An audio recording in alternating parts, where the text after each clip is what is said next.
Health authorities and international surveillance networks are currently monitoring an escalating public health event involving a cluster of hantavirus infections that illustrates the deceptive and often lethal progression of the pathogen.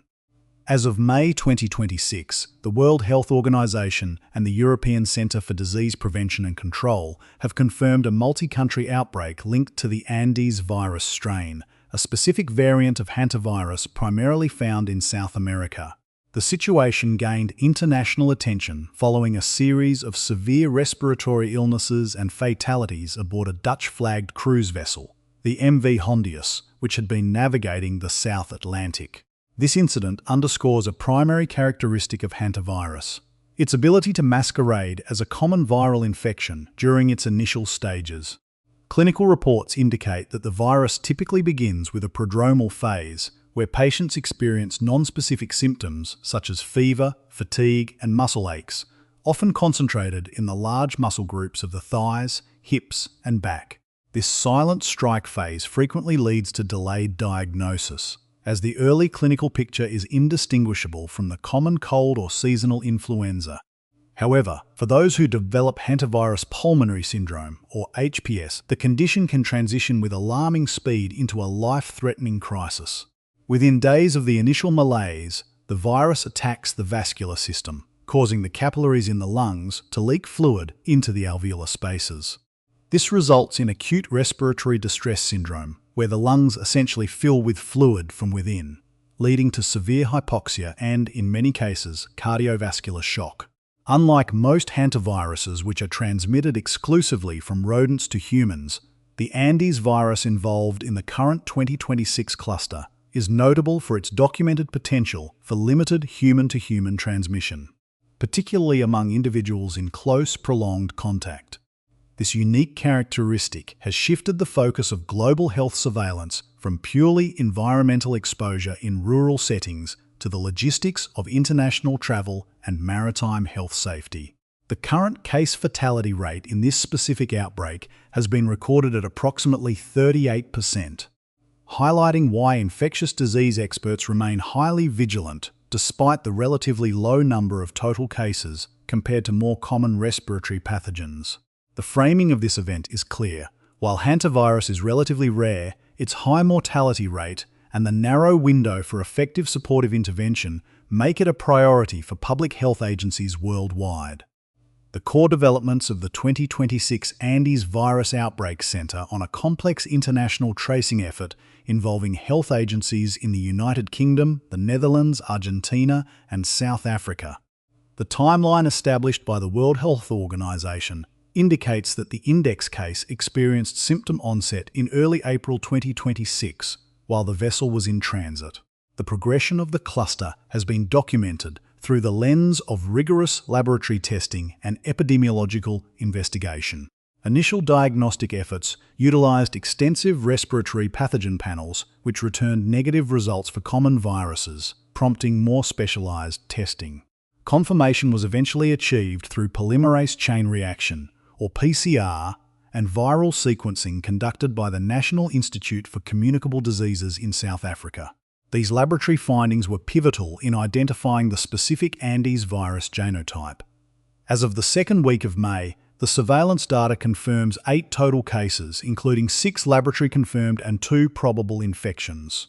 Tragically, 3 deaths have been recorded. One notable case involved a passenger who disembarked in St. Helena and later succumbed to the illness upon arrival at a medical facility in Johannesburg. This trajectory highlights the significant logistical challenges in managing hantavirus in the context of global shipping and aviation. Public health officials are currently monitoring 34 individuals who disembarked prior to the full identification of the cluster, as well as the remaining passengers and crew on board.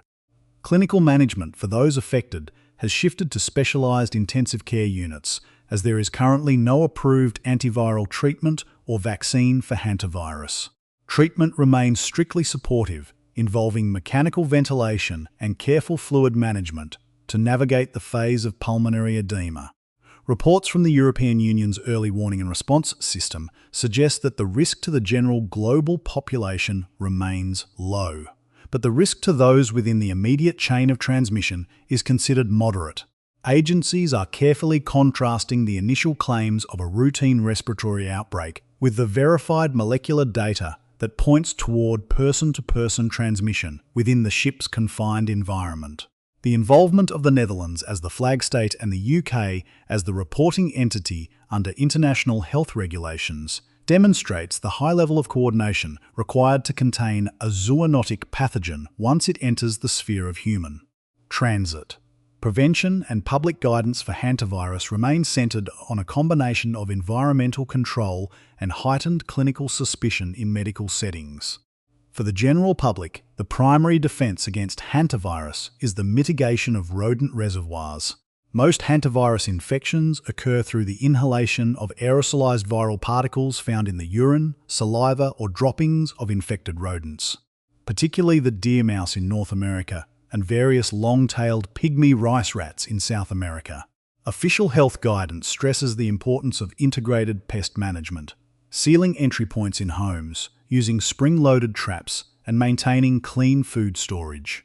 Crucially, if individuals are cleaning areas where rodents have been present, they are advised against sweeping or vacuuming, which can stir up contaminated dust into the air. Instead, the use of a 10% bleach solution or commercial disinfectant to wet down the area is recommended, alongside the use of rubber gloves and, in high-risk scenarios, N95 respirators. In the context of the 2026 Andes virus outbreak, the guidance for healthcare workers has been escalated. Clinicians are urged to implement droplet and contact precautions for suspected cases, with a further shift to airborne precautions during aerosol-generating procedures such as intubation. Monitoring for contacts of confirmed Andes virus cases is extensive, often lasting up to 42 days, to account for the virus's potentially long incubation period. Despite these established protocols, several limits of knowledge remain. Scientists are still investigating the exact factors that facilitate human-to-human transmission in the Andes strain versus other hantaviruses, and the long-term health implications for survivors of severe Hantavirus Pulmonary Syndrome are not fully documented. Current research into vaccines and antivirals continues, though none have reached the level of global licensure as of mid-2026. Public health agencies continue to emphasize a calm but vigilant approach, noting that while the virus is formidable, it is not easily caught through casual contact in most environments. The focus remains on early detection. Anyone who has travelled to endemic regions or had potential rodent exposure and subsequently develops flu-like symptoms that progress to shortness of breath should seek immediate medical evaluation. Stay informed by checking for updates from your local health department and international health bulletins. The clinical evolution of a hantavirus infection is characterized by a deceptive two-phase progression that frequently complicates hospital intake and diagnostic accuracy. During the core development of the illness, the virus undergoes a period of replication that initially presents as a routine febrile event. Medical records from historical outbreaks and current surveillance data from 2026 indicate that the transition from the prodromal phase, the early, non-specific symptoms, to the acute respiratory phase can occur in as little as 24 to 48 hours. This rapid deterioration is what necessitates the involvement of high-level biocontainment laboratories and specialized intensive care units. When a patient is admitted to a hospital with suspected hantavirus, the diagnostic pathway is rigorous.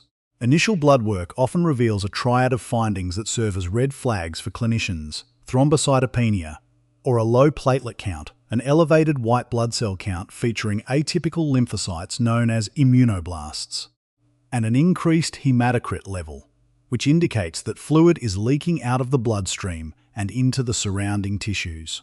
Laboratory confirmation is typically handled by state or national reference centres, such as those overseen by the Centres for Disease Control and Prevention or the European Centre for Disease Prevention and Control. These agencies utilise enzyme-linked immunosorbent assays, or ELISA, to detect specific IgM and IgG antibodies that the body produces in response to the viral antigens. In more advanced diagnostic settings, reverse transcription polymerase chain reaction, or RT-PCR, is used to identify the viral RNA directly from blood or tissue samples, providing a definitive identification of the specific strain involved, such as the Sin Nombre virus in North America or the Andes virus in South America. The physical mechanism behind the fluid-filled lungs mentioned by health officials is a process known as capillary leak syndrome. Unlike a typical bacterial pneumonia, where the lungs are filled with pus or infected debris, hantavirus triggers an intense immune response that increases the permeability of the capillaries within the pulmonary system. This causes the plasma component of the blood to flood the alveolar sacs, essentially drowning the patient from the inside. In hospitals, this development requires immediate transfer to an intensive care unit. Because there is no specific antiviral medication that has been proven effective in human clinical trials for Hantavirus Pulmonary Syndrome, the standard of care is strictly supportive. This involves the use of mechanical ventilation to maintain oxygenation and, in the most severe cases, extracorporeal membrane oxygenation, or ECMO. ECMO is a sophisticated heart-lung machine that circulates the patient's blood through an external oxygenator, allowing the lungs a chance to recover while the virus runs its course. Public health agencies contrast the common cold claims often made by patients in the early stages with the reality of the clinical data, which shows a mortality rate that can exceed 35 to 40%. Surveillance efforts also extend beyond the hospital walls. When a case is confirmed, environmental health officers are dispatched to conduct a site investigation at the patient's home or place of work. These investigators look for evidence of rodent infestation, such as nests or droppings, and may trap local rodents to test them for viral prevalence. This data is critical for mapping hot zones and issuing targeted public health warnings. The logistical response involves a coordinated effort between local medical examiners, specialized veterinary pathologists, and epidemiologists to determine if a cluster is emerging or if the case is an isolated spillover event from the environment. This multi-agency approach is the backbone of modern hantavirus management, ensuring that while the virus may disguise itself initially, the medical and scientific response is geared toward rapid identification and high acuity life support.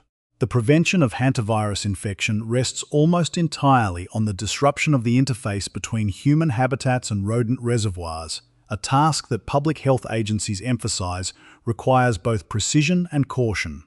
Because the virus is primarily transmitted through the inhalation of aerosolized particles from rodent excreta, the primary directive for prevention is the rigorous exclusion of rodents from living and working spaces.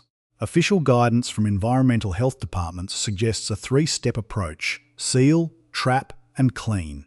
This begins with an inspection of the building exterior to identify and seal any gaps or holes larger than 1/4 of an inch, rarely the width of a pencil, using materials such as steel wool, cork, or cement, which rodents cannot easily gnaw through. Inside the home, the removal of potential nesting sites and food sources is critical. This includes storing all grains, pet foods, and trash in heavy-duty containers with tight-fitting lids. However, the most dangerous phase for the average individual occurs during the cleanup of established infestations. Public health officials issue a strict warning against dry sweeping or vacuuming areas where rodent droppings, urine, or nesting materials are present. These actions stir dormant viral particles into the air, creating the very aerosols that lead to infection. The recommended protocol is to thoroughly soak the affected area with a disinfectant or a mixture of 1 part bleach to 9 parts water. A minimum contact time of 5 minutes is required to ensure the virus is inactivated before the material is wiped up with paper towels and disposed of in sealed plastic bags. During this process, the use of rubber or vinyl gloves is mandatory, and for high-risk areas such as crawl spaces or attics with poor ventilation. The use of a certified N95 or P100 respirator is strongly advised to prevent inhalation of any remaining airborne pathogens beyond individual household measures. The global public health surveillance network plays a vital role in monitoring the environmental conditions that precede an outbreak. Epidemiologists track trophic cascades where high rainfall and increased seed production lead to a surge in rodent populations, subsequently increasing the risk of human exposure. This predictive surveillance allows health departments to issue preemptive warnings to rural communities and outdoor enthusiasts. Despite these advanced monitoring capabilities, significant limits to our knowledge remain. Virologists are still working to understand the exact viral and host factors that determine why some individuals develop the mild flu-like prodrome that resolves without complication, while others progress to the full, lethal Hantavirus Pulmonary Syndrome. Furthermore, while there are regional vaccines used in parts of Asia and Europe for variants that cause hemorrhagic fever with renal syndrome, there is currently no globally approved vaccine for the strains that cause pulmonary syndrome, leaving supportive care as the only medical recourse. This lack of a targeted pharmaceutical intervention places the burden of safety squarely on prevention and early clinical recognition.